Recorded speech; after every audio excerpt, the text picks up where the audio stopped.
So these are the colours that I got when I did my day of dyeing fabric. So I went on the walk, I picked up the plants, and some of them were from my garden, and I'm just going to share those with you.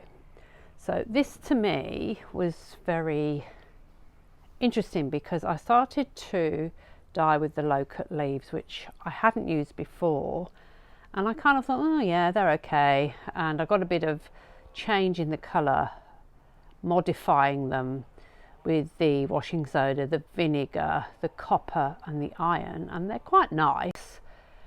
But what I found was when I soak them overnight, I got a much richer colour, and this is a beautiful colour. I can't even describe it.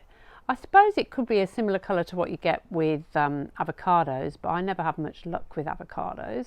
It's never strong enough, but that is a really nice colour.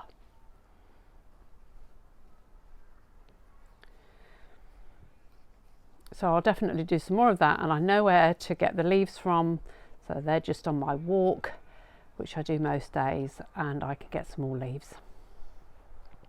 This was the plum tree, the prunus, and this is an interesting one because I know that this varies depending on the tree, where it's grown, if it's a wet season, if it's a dry sunny season. So I know that you can get varying. I've had very bright green before. There's a green there with copper, but it's not that bright, but it's nice though. It's a nice green. It's kind of like an olivey green. So they're all interesting, and you can get nice greys. This one is Dock, which is a pretty colour.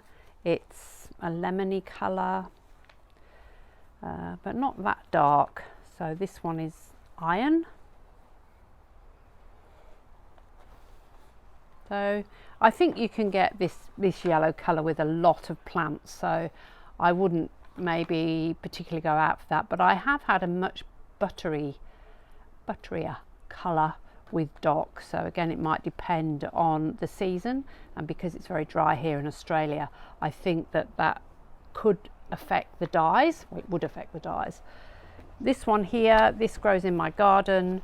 This was amazing. So this is like a canvas that I would normally put on my paintings, so to cover the stretches on my paintings, for my paintings, and that seems to have absorbed the dye really well, and you can see the difference in the colour.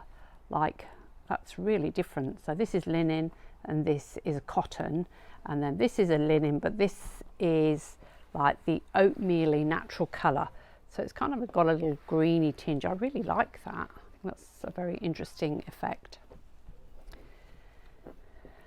The thing that I found really interesting was, at the end of the day, I did a very simple dye, which was using tea bags, and when you look at these colours, you kind of go, oh my goodness, that's so simple. So literally going to the cupboard in my kitchen and picking out some of these to make dye isn't that different to what I've got here. So that was Yorkshire tea, rooibos tea, that was another rooibos tea, and because tea has got tannins in it, that will really help the colour to stick. So it's a really good dye, and it's very simple, it's very accessible, and you can get some great results. Lovely colours. So I think from these dyes that I've done here, I think my favourite is the low cut, and this one, leaving it in overnight, and made it really a real difference. So if you think about these ones here and the difference between these colours, they're really quite substantial.